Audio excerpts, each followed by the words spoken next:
Previously on Paranormal Horizons. It's pieces of a puzzle is what we're looking at. This isn't just eyewitness testimony. No, it's not. This isn't just blurry pictures. Holy shoot, what is that? Yeah, I see it.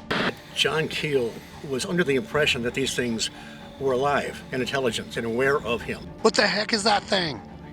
Overhead, yes. Orange ball. Never in a million years would I have expected a thermal target that was moving at a high rate of speed to stop on a dime because of a flashlight. It's not the flashlight. It's the intent. It's the intent behind the flashlight.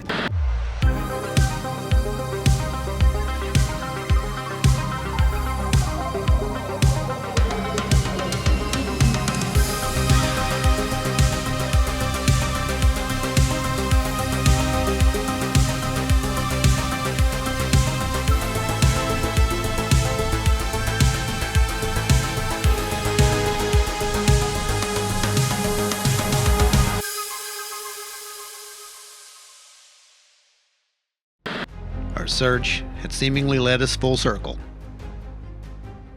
We had met witnesses and followed leads, and were now on our way to an area that we felt had to be very close to where UFO researcher John Keel had conducted his own experiments during the original Mothman and UFO wave. It became easy for us to see how John became more obsessed with trying to figure out the operating system behind the phenomena rather than the phenomena itself. As he stated, I am no longer particularly interested in the manifestation of the phenomena. I am pursuing the source of the phenomena itself. Like John, it seems that a lot of researchers have arrived at the exact same point. Once again, we were meeting with Mothman historian and researcher Steve Ward in this area, and we were going to attempt to replicate some of those experiments that Keel conducted. The results, they would speak for themselves. And Mothman gets a lot of notice, but there were all kinds of strange things going on at the same time. Strange lights going overhead.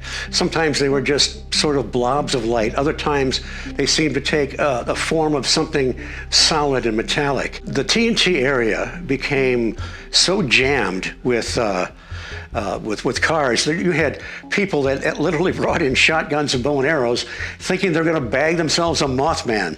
Well, John Keel and Mary Heyer, his friend and colleague, she was a reporter that would cover the Mothman sightings, UFO sightings, Men in Black encounters. She wrote a column called Where the Waters Mingle. And they and sometimes other people found a place several miles south of Point Pleasant, Gallipolis Ferry. And, you know, even if you go back in the hollers these days, it can be pretty desolate out there. Imagine what it was like half a century ago. Keel was always kind of vague about where some of these sightings took place because he knew that people like you and I would want to go out there, and some people were a little bit too much of a pest trying to play UFO investigator and bother people. But they found a particular hill where these strange lights would come over every night. He had a really close encounter one time, and he even had a camera right with him on the seat, but he was so shocked in the moment, and it only lasted a few seconds, that this thing was lit up, it had portholes or whatever, and then it was gone. There was a family named the Lilly family. They lived on Camp Conley Road. The Camp Conley Road is kind of like the southern border of the vast TNT area. And they knew that when their TV set acted up, they knew that the strange lights were passing overhead. And they even said that on the night that the bridge collapsed, December 15th, 1967, the sky was just filled with these strange lights going overhead. The question had to be asked, were these the same strange lights we'd observed in this same area? We were utilizing the same flashlight techniques and seemed to get the same results. Was this a coincidence? I got one. Where? Ron, right here, come here. What do you got it on? I got it on thermal. Record. Where's it at? I've got psionics pointed at the sky right now. Holy shoot, what is that? Yeah, I see it. It's gone. All right, All right, so we're here. We're back out at Cornstalk. Now, this isn't the first time we've been in this area. The first time, Steve couldn't make it, but we had to still try to go out and film. But the weather had other plans for us. Yeah. Steve's going to meet us out here. This is so exciting, This man. is going to be fun. We're going to see if we can actually see anything on that ridge line. That's what we're going to be focusing all of our attention on. Yeah. So we brought a lot of equipment and get everything set up. We're going to see, how it goes. Based off of Keel's notes and based off of the lay of the land and everything that I could find in the DNR's historical records of Chief Cornstalk, we are in the area where the only fire rings that have been here have always been. Right. So We got to be close. we got to be close. We've got to be close. If we're not right on it, we are close. Yeah. All right, well, let's go and get some stuff set up before Steve gets here. Oh, yeah. And see how the night goes. This is going to be fun, man. I'm really excited about this one. Each investigation we conducted seemed to garner more responses from this phenomena. But was this all coincidence? We brought along more gear in an attempt to validate these sightings and any strange data points. If anything happened, we would be able to capture it on multiple sensors now. This is the type of data that we are looking for. All right, Steve, we're out here in a very odd place. Do you want to tell the folks exactly what's going on? Well, in the Mothman Prophecies by John Keel, he talks about his time in the Chief Cornstalk hunting grounds. And it was night. He was out sky watching pretty much, and he started to see these purple colors, these purple flashes or whatever. At first he thought it was a trick of his eye. And then he realized that these things were actually moving around over the trees. And he watched them for a while. There were some kids out there with bonfires lit. And he asked them to, I guess they thought they were going to call down the occupants of interplanetary craft with their fires, when Keel said, best to put them out or you're going to scare whatever it is away. And there was some boys there that were, drinking and having a campfire. And he asked them politely to put that out because he wanted to watch for flying saucers, that sort of thing. And while his buddy was talking to them and getting that put out, he walked off into the dark and he noticed a purplish blob off in the sky. And he had a flashlight. He said it was a 6-battery high beam flashlight.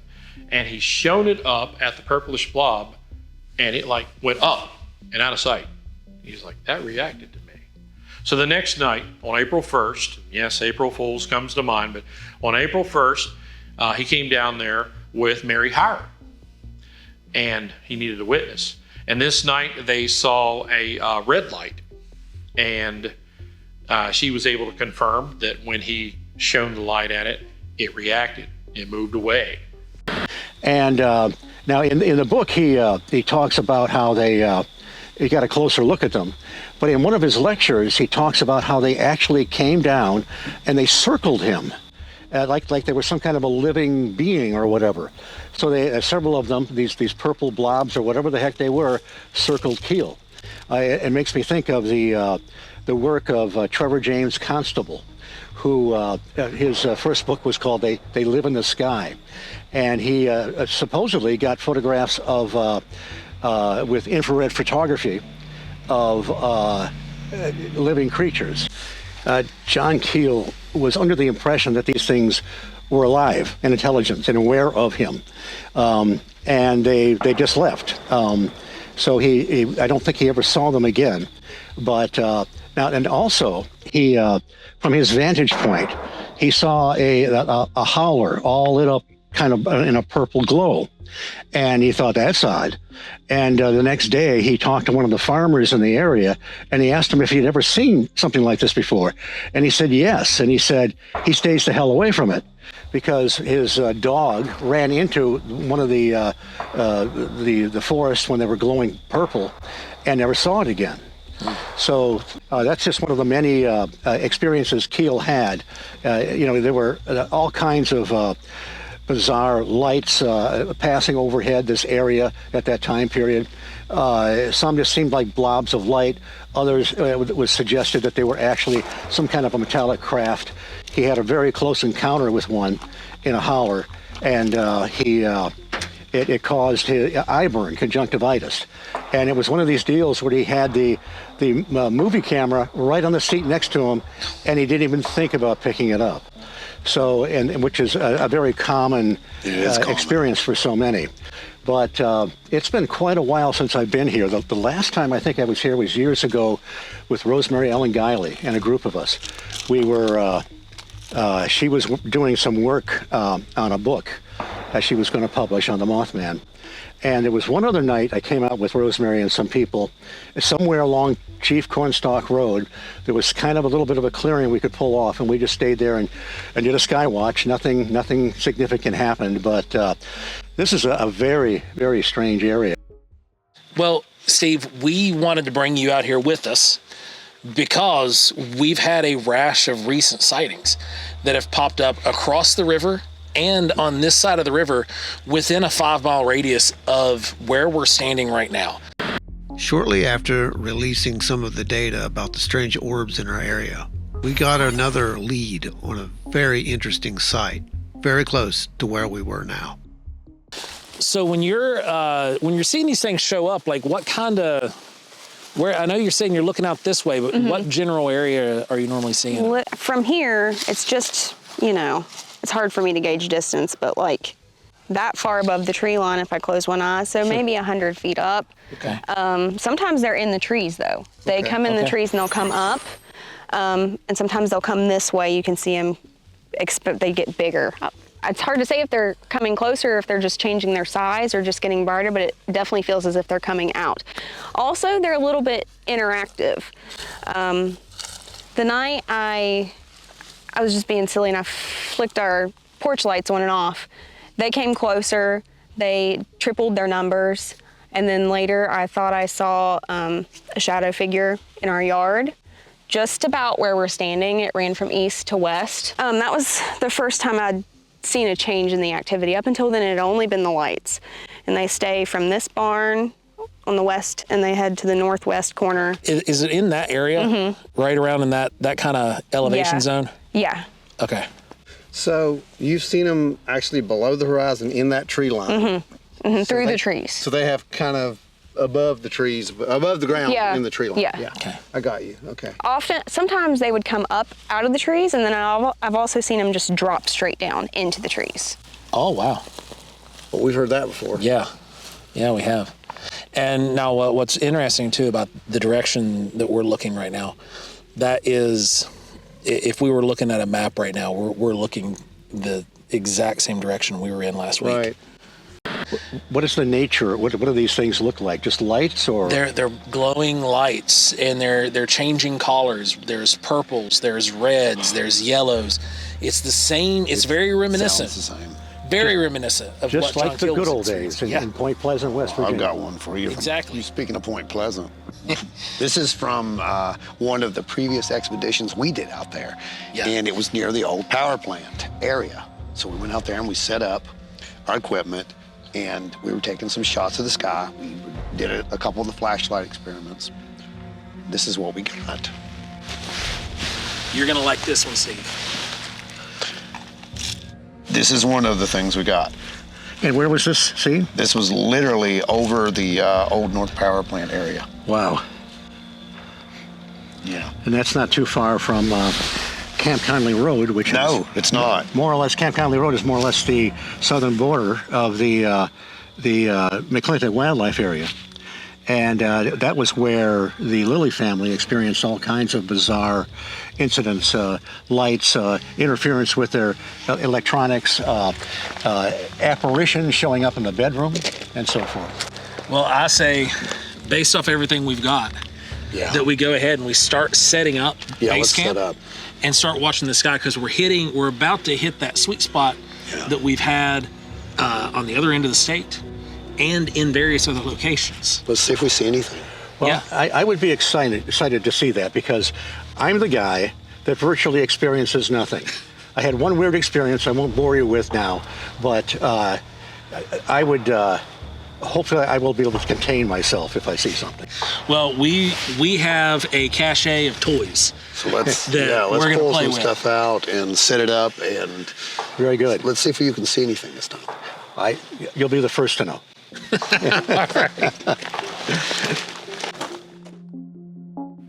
As the sun began to set, we knew that our chances of collecting this data before winter closed in were narrowing down.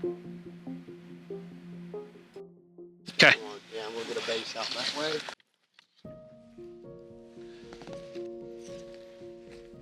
First thing to do was to get our baselines in the area.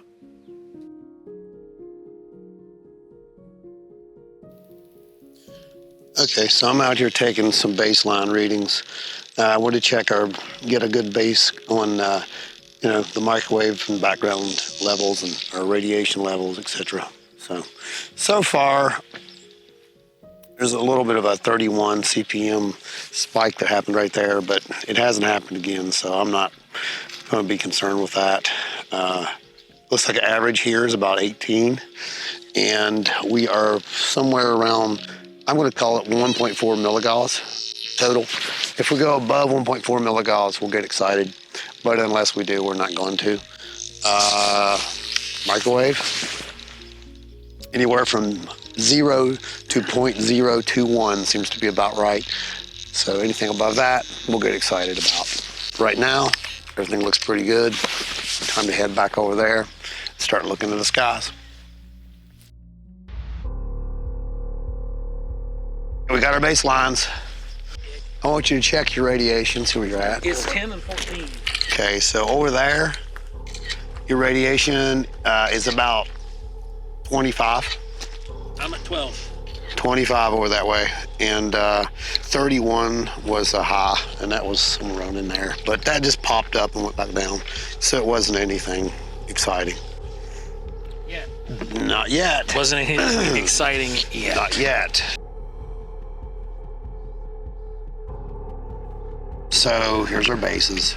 Okay. We've got about a 1.4 milligauss out there, but honestly, that's as high as it's going. It's 0 to 1.4. Microwave, it's from 0 to 0 or 0.021. Okay. So it's low. It's pretty low. It's pretty low. Anything that goes, above probably 2, I would get excited about on our EMF, milligauss. And then on microwave, I would probably not really get too concerned unless we see this go into a positive number. Yeah. 1, 2, 3 above. Even above. What were your readings, the highest reading you got on the Geiger counter out there? Out there, the highest I got was a 31 spike. It never did repeat that. Okay. So we didn't change here. This one's been sitting here static. The highest it got was 12. Okay. So, which is standard. Also, remember, there's a dry lake out here. There is. There's a lot of decomposition happening out here. Nitrification. And that can give off a little bit of radiation at times, too. It can. So, we want to keep that in mind. I don't know what's under that water, is what I'm saying. Yeah. So, could be something closer to that way. That might be why it went back up, too. Could be. So, we'll keep that in mind as we're watching. Well, we've got our thermals trained on the horizon, 2 different locations, same general area. And we've also got our IR scouting we're just that general northwest field. Yeah, that's what I want to cover. I want to cover this area right in here because those lights should be on that horizon if we're right. Yeah. So, man, if we're right. And I'm kind of interested in looking above our heads too. Yeah, we're definitely doing that. We definitely need to be keeping an eye out, and having Steve here is really fun. Yeah. This is going to be real interesting. This is the first time we've been able to get it in the field with him. Hey, we can keep Steve looking above us to make sure something doesn't sneak up on us. Right. That has happened before. All right, where are we at, guys? Currently 6:43. Sunset is at 7:01, I believe, is actual sunset. All right, so I'm going to fire up the spectrum analyzer now, and we're going to see what we got on our base spectrum. And we're going to take this thing out because last time we got some interesting results with this. It maybe said it, over there, away from us, where we know that's not us. Right. You know what I mean? Oh, absolutely. So you want to go ahead and Yeah. take that over? Alrighty. How far out are you thinking? You want me to put it up here on this knoll? Hey, that'd be good. Well, we can get something trained on it to watch it. Okay. What is that? That's our REM pod. So what it does basically is it produces electromagnetic field around it. So just like when we were at the old footprint of the power plant, we're putting this guy out. Is anything there listening right now? Mess with this device. Use any kind of electromagnetics you want, you can mess with that. It'll set it off.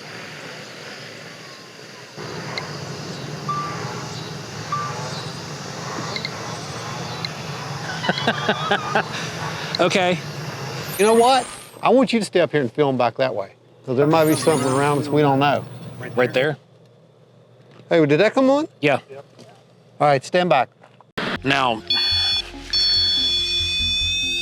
you see it's reacting really heavily because we're in tight. And the closer we get, the more lights we get, the different sounds it makes. That audio alarm is gonna let us know while we're over there that there's something happening in this general area. Now, we set it and forget it.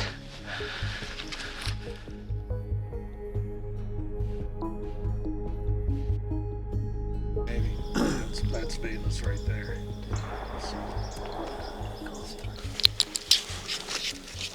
All right, therms are hot. It was time to brief Steve on what to expect. Basically, every time we go out, we'll at least see one or two. Really? Oh yeah. So at some point tonight, you're going to see something on thermal. Like it's inevitable. It's happening everywhere, and it's a phenomena that nobody can really get a grip on. And that's why these. You may not know who you're dealing with here. Well, you know, it's why we're having these hearings. So many people are seeing these things now, and you got all these reports coming in from all over at this point that you can't run away from them. And it's stuff that's happening on the invisible spectrum. It's almost like it's connected to consciousness. Right. You know, somehow. Right. It's like people become aware of these, and then Yeah. all of a sudden, people start seeing these things. Yeah, it is very much like that. And it's become so prevalent at this point that, you know, we see these things and we're just like, oh, there's another one. Oh, there goes. Oh, did you see that? You know, when the first ones we captured, we were just like, oh, you know, but now it has literally happened so many times. It's just kind of like, okay, there's another. Yeah. Add this to the data set. That's what happened to Keel. I mean, he wasn't seeing the Tic Tacs, but he was seeing all kinds of other lights and supposedly metallic craft or whatever, different manifestations. Well, with this currently, you know, a lot of what we capture is on the invisible spectrum. Right. It is either above or below what we can see. So that's why we set out these infrared cameras and thermal, because it gives us that view into the unseen with the naked eye. You know, we've captured really, really bizarre lights that were invisible to the naked eye, but almost blinded our infrared cameras. But you couldn't see it. And then we've captured things that you couldn't see on infrared, but showed up like a white hot spoke on the thermal. Lee Hampel at his farm near Bray Road, near Elkhorn.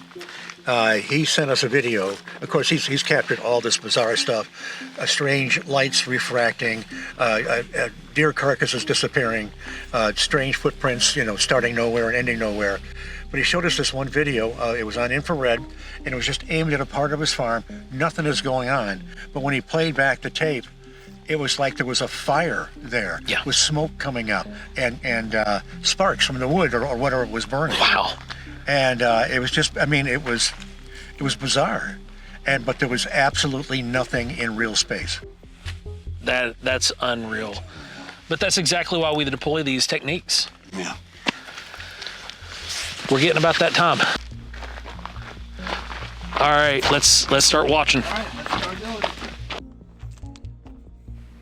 Based upon our data so far and some of our observations, we believe that this phenomena may be dependent upon time, or more specific, time after sunset.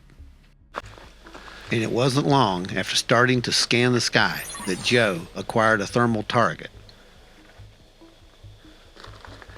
Do you see anything with IR out that way? Any kind of lights? I got a star.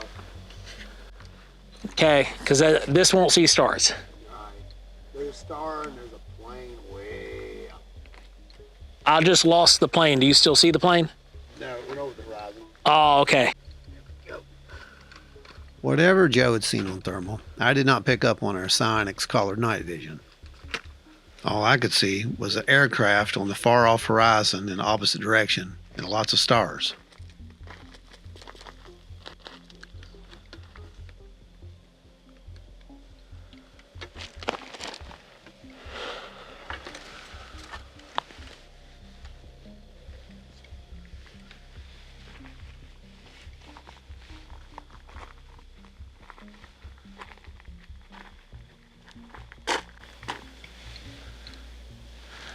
Ron, check for a plane over here for me. Oh, planes don't do that. Where you at? I'm on the other side. I hear it. Unless it's a fighter jet, it don't do that. Did you see that movement, Steve? Yeah. That's a carrier. Yeah, that's a passenger that's right there above our head. What's the bright white light on the horizon? Oh, that's Venus. Okay. It is? Yeah, see, here's, we're Yeah. right. Huh? Yeah, it's over here. It's. Yeah, the airplane's right here above me. See it? I got it. That's the airplane. This thing was down here on the horizon, floated above Venus. So that's a plane that's moving over your head right now? Yeah, she's over here now. That's not what I'm looking at. What are you looking at? I don't know. I guess it might be a satellite. Maybe. Let me get in tight. Where are you looking? Right there. Oh, that hot spot. Yeah, it's moving. Say on the branch. Mm-hmm. That could be a satellite. Okay, there's the branch. It is not visible on this, so it's outside of. Yeah, it's outside of the range of this thing. Yeah, speed looks right too for satellite. Because it's consistent.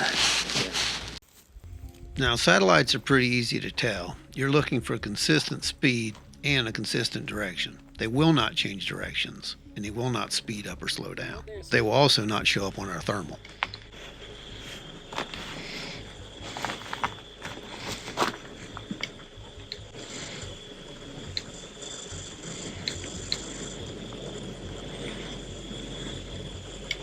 That is a star on the northwest horizon, right? Yep. Okay.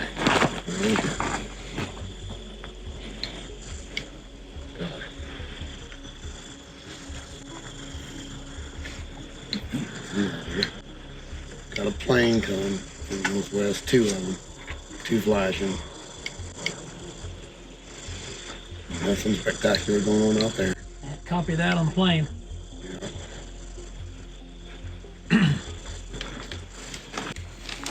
Here, Steve. Use these. There you go. If you see anything, just hit this button. Yeah, that button right there. Right there? And that'll start recording. I'll give you a little red dot in there. You'll see it. That one? Yeah. All right. Okay, this one right here? Yeah. Okay, right there. You can focus right here too if it's out of focus. We thought it was a great idea to get some extra eyes on the sky, and it turned out to be one of the best ideas we had. It was so clear, I decided to pull up the satellite tracking app, get a good idea of what was flying overhead.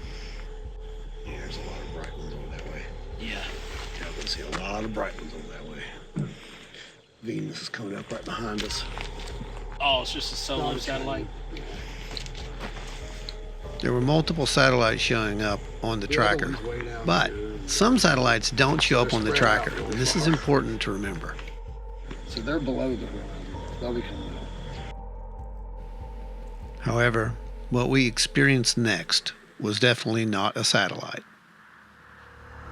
This is the full sequence in real time as it occurred, recorded from multiple cameras.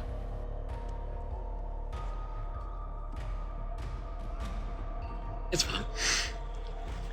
All right, where is the Sonics? Let me see it. Right here. It's a lot of stars. Oh, I know. There's a lot out there. Lots of them. There's another aircraft right there going over. Yeah, there's a lot of stars. That sound you heard was the Sonics being powered up. That's a plane. Ha! I was gonna say that's not a star. Yeah, that's a plane. Mm.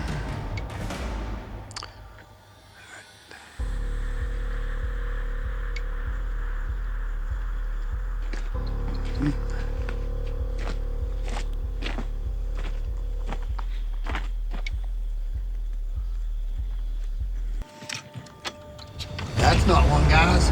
What the heck is that thing? Are you recording? Overhead, yes. Orange ball.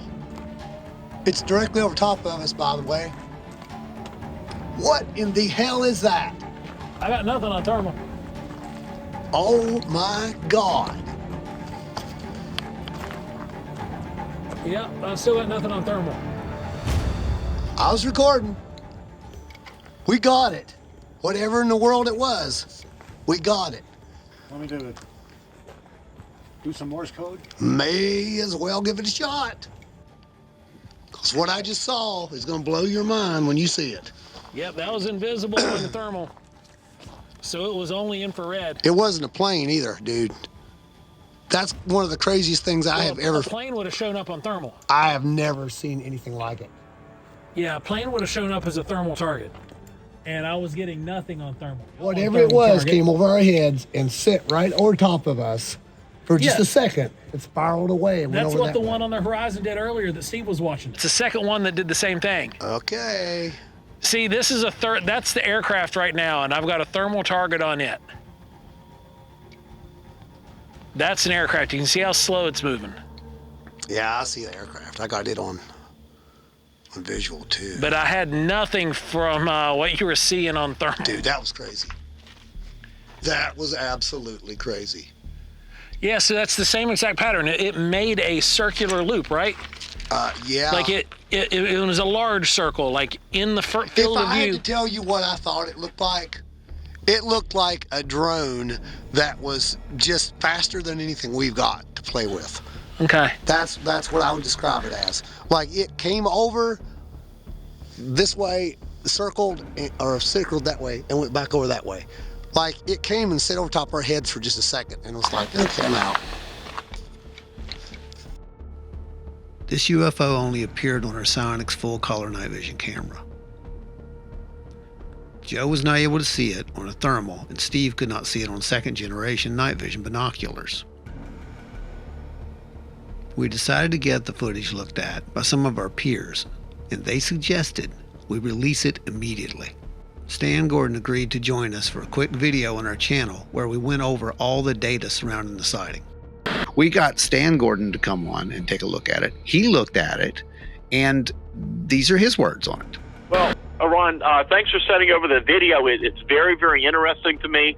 I mean, as soon as I saw it, I mean, I could tell it was very clearly in focus. It was very, very easy to see and see the object in question. I thought the fast movements and the change of direction was very fascinating, and it was very apparent. I mean, looking at many videos over the years, that what's in your video does not appear to be, of course, a satellite, like a sky lantern, the balloons we're familiar with.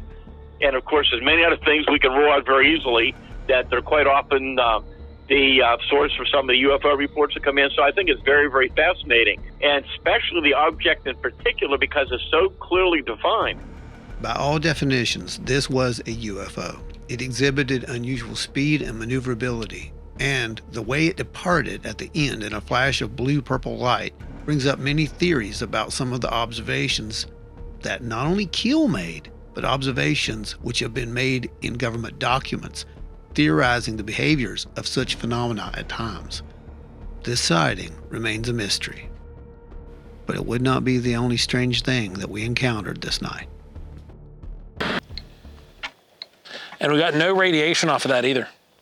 Anything on this SA? We got a really high signal at the 1.75. We got an astronomically huge 1.85. It went all the way up to negative 10 decibels. So that was an extremely loud signal. Okay. It came in at it was at negative 12 decibels. All right. Well, I know what it wasn't. It wasn't a satellite. It was not a, it was not like anything I've ever seen. Well, Steve, you're present, so you're not a jinx. Congratulations, Steve. Oh, man. I almost want to play it back right now, but I'm afraid to. Afraid I'll miss something. The odds of me randomly catching this when I did are absolutely astronomical. And if we'd have been set up on just static tripod, we wouldn't have caught it. This entire event seems to validate what John B. Alexander noted in his book, Reality Denied, as a precognitive sentient phenomena. In the 70s, retired U.S. Army Colonel John B. Alexander was in charge of research into non-lethal alternatives which focused on psychic development for military applications. In this research, he coined the phrase precognitive sentient phenomena to explain the complexity of the interactions with whatever was behind some of these encounters. According to Alexander, he believes that the phenomena is in complete control, and moreover, it knows exactly how the observer will respond, and if research is being conducted at the time, may inject aspects which defy logic. If so, could this be considered a form of contact? Hey guys, satellite, I think. Yep, that's satellite. It's following the same trajectory as that one it was earlier. Okay, so you see how bright that is? Yeah. That's what I saw, but it was not a satellite. Way brighter than Well, that. and I'm seeing it bright with my naked eye. I couldn't see what you were seeing with the naked eye. Yeah, and it's pulsing too. That's cool. Yeah. That's really cool. You can see that thing. That means it's turning, and the lens, Right. yeah, It's the reflection. Yeah, isn't that wild? Yeah. That's really You've cool. got that rotation in the lens in the Yeah, sunlight, that's really cool. flowing it back. Yeah. So we've definitely got a satellite out there. There goes another one. Through the tree line. Where at? It was just dotting through the tree line, a bright blue dotting through. Yeah. Typically not blue.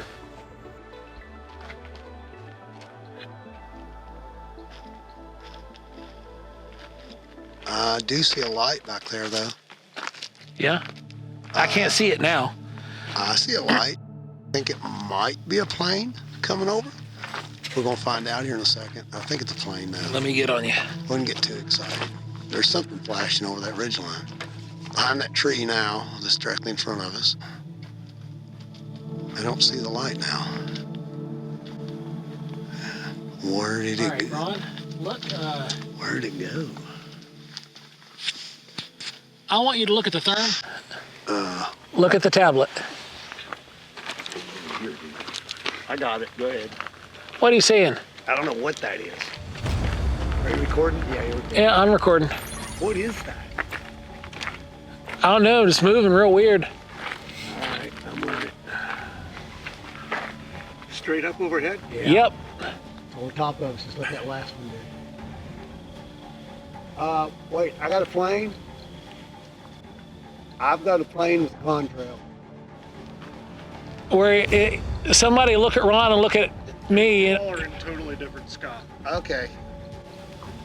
Yeah. Okay, I got a plane. Well, you pick the contrail up too. Oh yeah, I can see the contrail if there was one. I can see it with this. Nokia. I don't see your target. It would be right there. All right, I'm on you. I got your finger, so here's that. If you look off the tip of my finger, you should see her. Tip your finger, and there's nothing there. Oh, it's turning. I see nothing. And it's making an S. Dude, this thing just made an S. And there's another target around. It's not visible. And now it's dipping. It's picking up speed going north. There's a bird in the frame. Definitely not a bird. Whoa, it just stopped and went backwards. At this point, I tried to grab our laser, but it wouldn't work. Dude, it's setting still. Okay. It's setting still. It's not moving.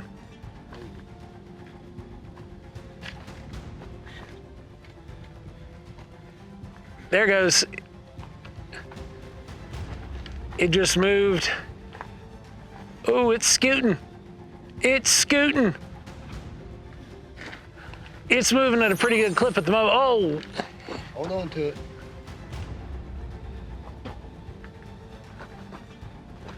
It's got the black ring around it, Ron. I see it. I'm going to zoom in, okay? Okay.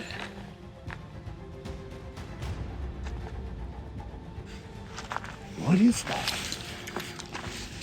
What? It's setting still. Oh. Hold on to it, Joe. I'm just trying to get a shot. What in the world? Oh, there's That's a bird. Yeah. A bat. Got any ideas? Look at that. That is an extremely cold ring around it. Yeah. Extremely cold. We've got. Hey, I'm switching to a different mode. I've got it. We're on it. Look at that. What in the world? It's moving. All right, I want you to hold that, okay? No, you hold on. You hold that. And look, there's a bird in the frame with it right now. Bird in the frame right now. Yep. That is not a bird. Just stay right there. Okay. You're fine. Dude, this is the longest one we've held. Right behind 3 you. minutes, 30 seconds. Good job. It's over here now? Yeah, it's over here now. Right behind you. If you Okay. stay on with it. All right, I got a flashlight. Ready? Here we go.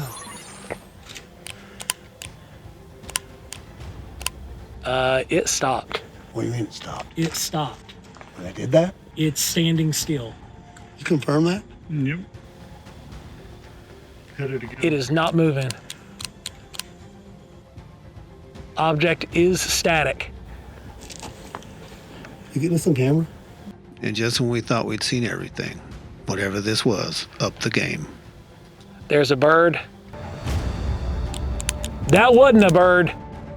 What are they merging?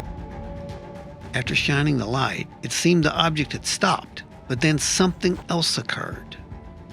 So was this coincidence or was it confirmation? And if this wasn't coincidence, what was going on? How's that?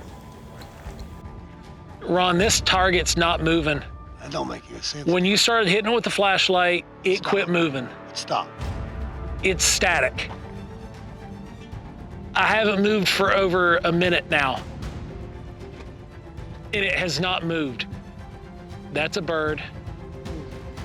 It hasn't moved. I've got my elbows to my side so that way I can try to stabilize it as best I can. And it's static.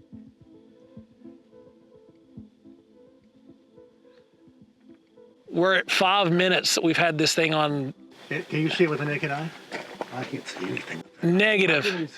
I just switched eyeballs. Negative. Ron, bring me psionics.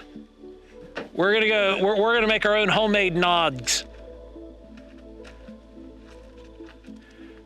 Get it turned on for me. It's on record for you. It's already recorded. Okay. Can you see it? I'm pretty sure. Oh. Nope. It is not a thermal target, or it is not an infrared target at all.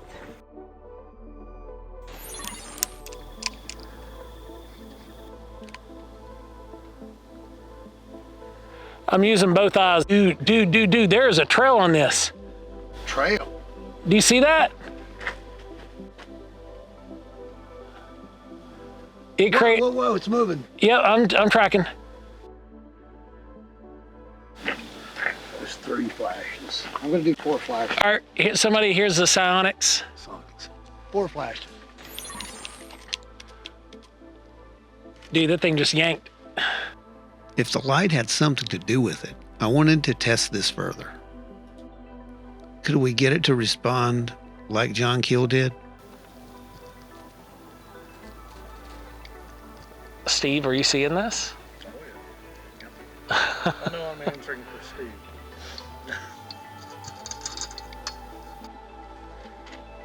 Had a little bit of a dip and swerve.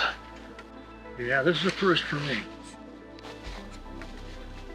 I've seen a couple odd things in the sky, but Ron, I can't believe that when you hit that flashlight that it just stopped. That's par for the course, right? Is that what they say?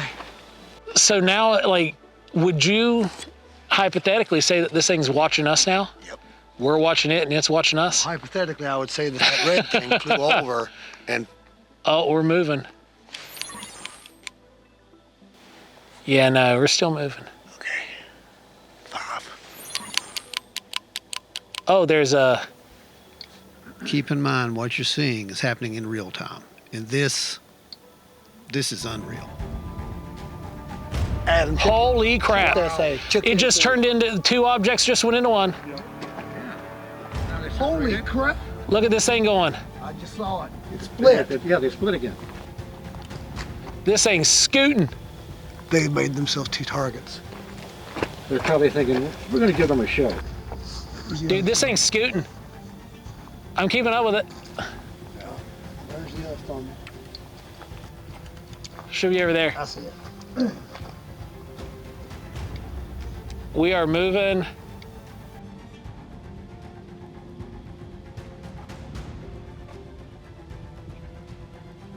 Oh, good. That was a good capture. He just made a zigzag. The ring around it seems to come and go. Yep. All right, what are you doing?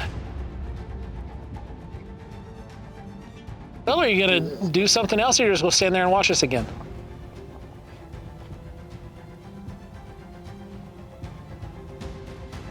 It's static again. Static again.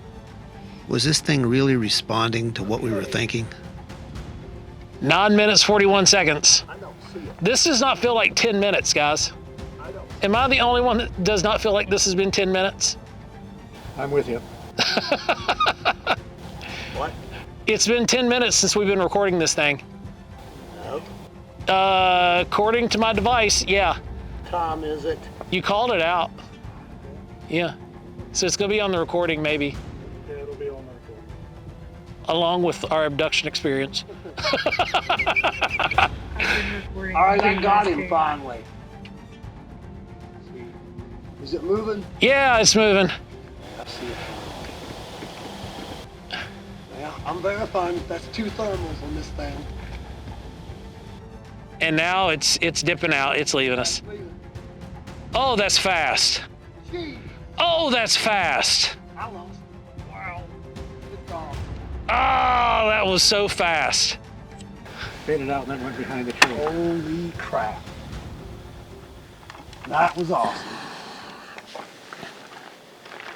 Recording succeeded. Good. That was awesome, guys. Oh, that was so great. Steve, how you feel? Good. That's amazing. Yeah, that is something, man. That's amazing. 10 minutes. And we saw it split. Another one came in, it combined and split. It didn't just react. Didn't one come in earlier and, Yeah. and Yes. emerge with it too? Yeah. There's a bird. That wasn't a bird. So the flashlight What are you thinking? right here, where we're at. Oh man, this is fantastic. It stopped as soon as you did the flashlight. It stopped, and it didn't move for 2-3 minutes. No, it did not. Absolutely amazing. The fact that this actually seemed to cause a response. Yeah. I can't explain that. So Steve, what do you make of this? This is the first time you've been out with us for one. I've heard, a million encounters like this where blobs of light merge and separate and so forth. But I've never seen anything like this. Yeah, that thing moved. It did. And then when it took off, when it finally decided, okay, I'm done with these guys. That's when I put the second thermal. And it was. Faded. It faded away. It did. It faded. Well, what that does, the reason it faded in the thermal is it went so fast and so far, so fast rather, that the thermal signature was just lost. So you mean it was like going fast that way, away from us? Yeah, and because of the curvature of the Earth and the horizon, the way that works, this thing very likely it left the atmosphere or went so far out that we lost it. And there's absolutely nothing conventional that could have been. No, not that went out and mistaken it for anything. Not the way it stood still for 3 minutes. No. That was a good one. That was a great one. What are the odds? I don't know at this point. Again, how many times can we say coincidence? How many times can we say, oh, that was just, that was no bird. No. There was no satellite. No. Were you guys able to see it with the naked eye at any time? I could not see it. And I did double up, and I was wearing the infrared camera as well as the thermal. Can you see it? I'm pretty sure. Oh, nope. It is not a thermal target, or it is not an infrared target at all. And it was only visible on the thermal. I saw a ton of other stars with the infrared, but this object was moving, so it would have made it really easy to tell on the psionics whether or not I was seeing it, and it was completely invisible. Yeah. It was only visible on thermal spectrum, and it had that black ring. It definitely that signature black ring. Which at times faded. Yeah, it did. So this thing split, more importantly. Well, first it merged. First it merged with another one, and then it did this almost dance, like a little undulation, and then I followed the original, I think. Wow. Absolutely amazing. I just know that it reacted when. Okay, let's flash the flashlight. Let's talk about that for a second. Yeah. So, Steve, tell us some of the stuff that John Keel would do with the flashlight and what results he got. He would flash a code, and he would make up his own code, and they would respond. They found this one particular hill where the apparently it was a farmer that went to bed about 9 o'clock. The lights would go off, and they'd park close by, and they'd watch all the strange lights go over. Well, they saw this one. He was with Mary Heyer, and he would it was Morse code. He flashed descend to this whatever this was, and it descended. And he said I think he said that it didn't really matter what code you know as long as you knew what it meant. The object sometimes would respond to what was going on, perhaps telepathically. I guess. That would be intent and consciousness. Yes, absolutely. So and I remember Mary Heyer got a little freaked out by it too. I think I just did. Well, when you flashed the 3 flashes, this thing stopped dead. Do you know where the 3 flashes came from? Tell me. The 3 flashes came from a sighting that took place on my back deck. You know this sighting. I remember. I called you. I remember this. And I was freaked out because I had just saw this bright star. I thought it was a star. I had just got the satellite tracking app. I was watching satellites. Wasn't looking for UFOs. Didn't care. Saw this bright light. Right. And I picked my phone up. I'm like, I'm going to check what it is. I'm like, well, it's not a satellite. So I decided to take a picture. Soon as I brought that thing up to take a picture, it's not in the viewfinder. It's not there. So I called you. Yep. I went and I got Maria, and I said, let's go on the back deck. We're going to sit out here and watch the sky. I had that green laser, and I started flashing. 1, 2, 3. 1, 2, 3. 1, 2, 3. Yeah. And that's when we got that one, Stan looked at and said, that's not a meteor. Yeah. Now, earlier, you saw some kind of an orange light or whatever that was... I don't have a clue what that was. Kind of freaked you out a little bit. You couldn't put it in any kind of a context. No. It was orange. And what did you see? Was it thermal? Was it infrared? That was on a psionics night vision. Okay. So we're on psionics night vision. Which is a near starlight or near moonlight. Okay. It's bright orange. And you do see colors in that? Bright orange. Okay. All right. Yeah, it's a full color night vision. Oh. Okay. So it operates. It's a near moonless infrared, pure color night vision. It works on light amplification, whereas your other IRs, they work on infrared. You know. An infrared caster. It moved very quickly, right? Extremely. And then it stopped on top of us. But on top of us and just stopped for a second. And then. And maybe 3 to 5 minutes before that, we had one that did the same exact thing in thermal. It disappeared over the horizon in the same place as this thing did. So it's very possible that we had something come through in thermal. Yeah.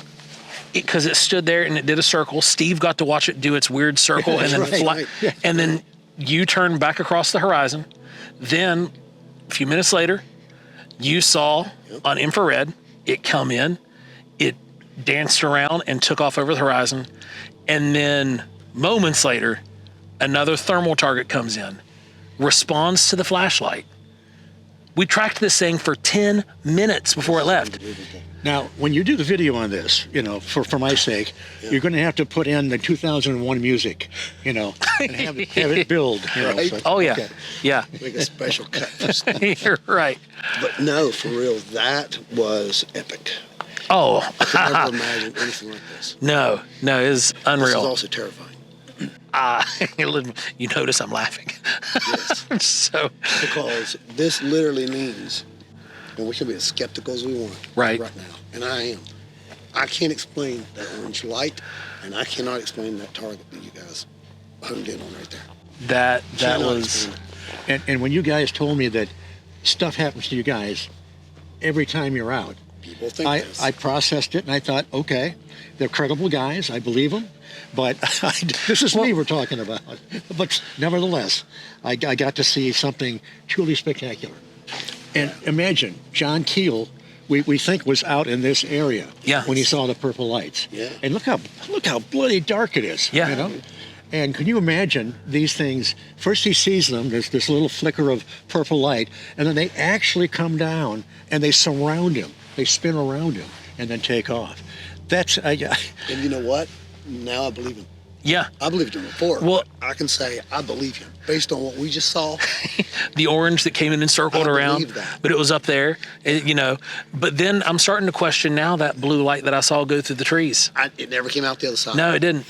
But what a night. But yeah, this has been an experience. This is the first time that we've had a thermal target respond in the way that this did. What are you looking at? Straight ahead, there's a blinker. I see it over the tree. Yep. It's not moving, it's just blinking. Yeah, I see that. The plane? Well, maybe. Because the aircraft is right there. Okay, it's a plane. Like, that's the airplane. Let me find out. Where is it? Now it's behind the tree. Okay. But it was just blinking white. But there's an aircraft right there. Like, that's the one we're hearing. Hey, it's gone now. Is it gone? I don't see anything. Oh, nope, I lied. It's back.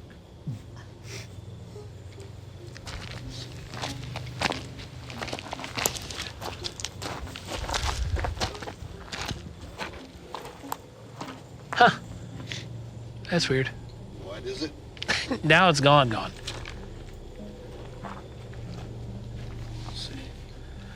Like, okay, if you can see where the round of that tree is. Yeah. It was like a foot deep into the canopy, but it looked like it was shining through it. But like, I'm not seeing anything coming through.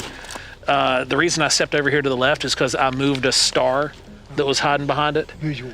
Yeah, a visual star. I moved it behind it, and I think that tree actually has enough leaves on it to mask anything behind it. Look at the tree right there. You see the REM pod?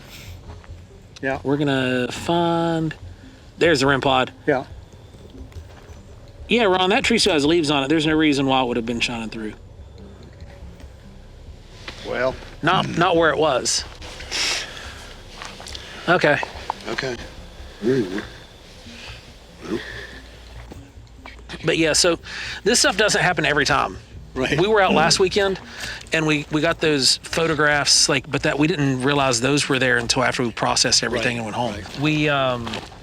We usually we'll go out, I don't know, maybe with the gear, it's 6 out of 10 times we'll actually get something. Now, it won't last nearly as long as tonight. Right. We'll get something for maybe what will accumulate to be 30 seconds to a minute, Right. and we'll spend 4 or 5 hours, and then the rest of it is just a nice night looking at the stars. Right. But this was pretty unique. This is the longest capture we've ever had. It is the longest capture. We need to bring Steve out more often. Probably one of the Well, I'm longest very captures. glad that's the it tree. didn't hex the. And it was shining through. It would have been right here, right there. Right there. Uh-huh. So there's no way to get through that canopy. No. Look at that. No, sir. So there's something in the Glad I tree. didn't put the whammy on your investigation. Yeah, so that's weird. That tree's fully folied. It was a remarkable experience for everyone involved. But the night wasn't over yet. We had a few hours left. We were going to see if we could experiment some more.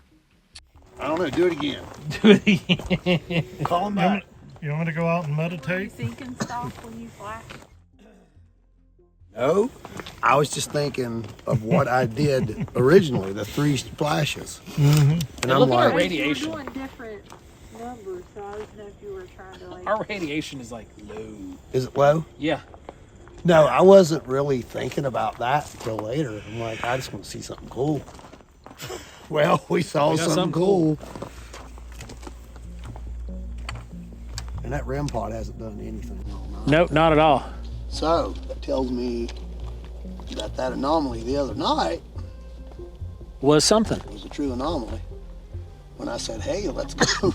Yeah, and it went. Let's go over to the old power plant. I mentioned going down to get as close as we could to where the old power plant was. What? I want you to stay up here and film back that way. Because there might be something around us we don't know. Right there. Hey, did that come on? Yeah. All right, stand back. Yeah, because it's been completely inactive. The only light's just the beacon light. We hadn't had any kind of squill or flicker, nothing. Nothing. There's not anything on that. And we have this is one of the wild things. With the information that we've collected tonight, you know what piece of equipment did not go off? The Geiger counters. They've just been low, like lower than usual low. What you would expect doesn't happen, and then what you don't expect is what happens. Yeah. That's what I got from this. Right. This was tonight. Wow. I don't know how to explain it, but it's all documented. It's all recorded. People can have a look at it and tear it apart, but good luck. I don't know. What goes out there and stands for 10 minutes? Well, it hovered for at least 5, just in place. And let's be clear, we can rule out drone on this. Oh yeah. Because of where we're at. Yeah. And it's well past dark. Yeah. There was no blinking lights on that thing. Well, and even with pairing up with the psionics. And drones don't typically split apart or merge. No, they don't. They're not like Voltron yet. Right. But you also didn't see it with psionics. No, when I doubled up, I was looking and I could see stars, and I should have been able to see light movement with it at that point. So it wasn't visible in the infrared; it was only visible in thermal. Absolutely amazing. Absolutely. I'm still just gobsmacked with the flashlight. It stopped dead in its tracks. And here we see, we did get a pretty significant 1.7 here as well. And the 1.85. This occurred when you had that orange ball. That's when this came up. That's when that happened. Yeah, and it's at -12. That is extremely loud. It was extremely loud. It's the loudest signal we've collected out in the field. It's a strong signal. And for people who don't understand, that is not a frequency. That is a decibel. Yeah. So that is the power level of the frequency is what you're getting in there. Where it's coming from, don't know. All I know is tonight was absolutely bonkers. I would have never guessed that we would have had something last that long. That is the longest thermal target we've held. Yeah, this is incredible. Well, let's look at the sky a few more minutes and let's see if we see anything else. All right. And maybe around us as well. Well, yeah, absolutely. Because the Velociraptors, Jurassic Park. Clever girl. Well, the next episode of Paranormal Horizons, the data leads to a final conclusion. You conducted an experiment while I was observing that target. And then one of the most absurd things takes place. It's stuff that's happening on the invisible spectrum. Hey, it's almost like it's connected to consciousness. Right. You gotta be kidding me. What? No way. Oh, yeah, way. You cannot convince me. And this is gonna sound really, really bold, especially from one of us. I just told it to move to the right. Okay. Yeah, well, another one just showed up. You have to go outside the box. You have to make people think and have these conversations. Doesn't matter if you believe it. It's there.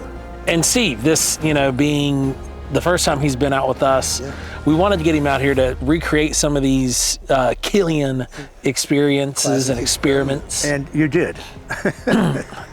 you absolutely did. As objective as we try to be, you cannot tell me that we did not make contact.